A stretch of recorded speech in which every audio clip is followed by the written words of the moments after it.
アムトランスという会社を作ったきっかけはですね、サラリーマンを20年以上続けている時に、自分はサラリーマンに最終的には向かないなというふうに思い始めました。で、次にじゃあ何をやればいいかということで、いくつか実験をしてみました。例えば、仕事上英文のマニュアルを日本語に訳す仕事を片手間にやりましたけど、マニュアルライターになってみようかなということも考えて、実際に一歩踏み出してよそのマニュアルを作ったりもしました。ただよくよく考えると、この仕事は私的には非常に暗くて、ずっと一日中机に椅子に座りっぱなしということになるので、これはちょっと向かないかなと思いました。もう一つ向かない理由は、英文のマニュアルを和文に訳すということですけど、英語で言ってる内容はよくわかりますけど、それを普通の人に分かりやすく理解が簡単にできるように日本語にどう表現するかというところに非常に時間を使ってしまいまして、これも日本語のベテランではありませんので、日本語に訳す、日本語で表現するというところでやっぱり能力が足りないから向かないなと思いました。で、結局自分のそれまでの20何年間のサラリーマン生活を顧みると、何か一つ秀でたところがないということも分かりました。ただ最後の頃にアメリカの本社と日本の会社との間で、物のやり取り、向こうから輸入する機会、それからこっちから輸出する機会の取り次ぎを一時やってまして、その時に向こうのアメリカの人たちとどう付き合うか、どうやり取りするかということを多少なりとも経験から得られたものがあるので、それをベースに仕事をしてみたらどうだろうということを考え、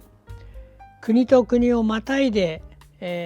物なり知的財産なりをトランスファーするという、そういう仕事に携わろうと思いました。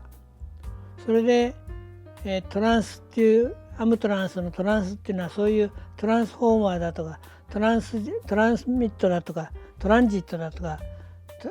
そういうトランスを含んだ単語で、主に移動したりなんとかという意味なんですけど、そういうトランスを使って会社名にしようと。で、アームっていうちょっと理由がまた別にありますけど、文字 A と M をつけてアムトランスにして、アメリカの会社にいる友人にこういう名前どうだろうと聞きましたら、それは非常に英語的だと。なぜかというと、アメリカにはアムトラックっていう列車の会社があります。それになぞらえてアムトランスというふうにしまして、そういう会社を作って国と国をまたぐ仕事をしようということになりました。で、最初に何をしたかというと、昔から真空管が非常に好きでありましたから、真空管の輸入をしようというふうに思いつき、当時はまだネットもありませんし、せいぜいファックスがかなり普及してきた段階でしたから、タイプライターで打った英文のメッセージを、手紙を海外に送って取引をしたいということを申し出て、真空管の商社ですね、そういうところとコンタクトをしながら輸入元をいくつか決め、そこを経由して真空管を輸入することにしました。当時友人に私はその真空管の輸入をするというふうに申し上げたところ、彼はなんだブローカーやるのかというふうに言われました。そのブローカーという言葉に非常にネガティブな意味がありますので、私は、なんとなく面白くなくて、じゃあどうしたら輸入したものをブローカーでなくて、できれば製造会社が製造したものを販売すると同じように安心して買ってもらえるようにできないかということを考えました。でそこで過去の経験を生かして、じゃあ全数検査をしようというふうに思いつきました。過去の経験というのは、私はアメリカと日本の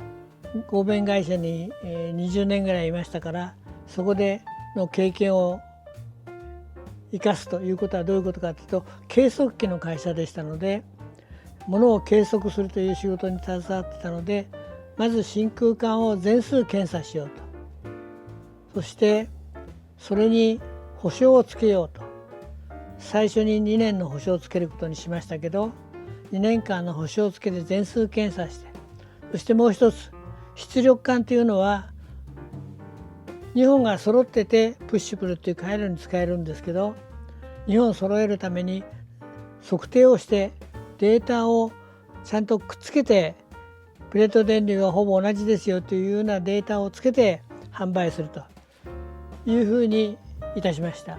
ですから全数検査して出力管にはデータをつけて、なおかつ保証期間2年ということを決めて輸入して販売することにしました。この3つのおかげで、今日まで生き延びられてこられております。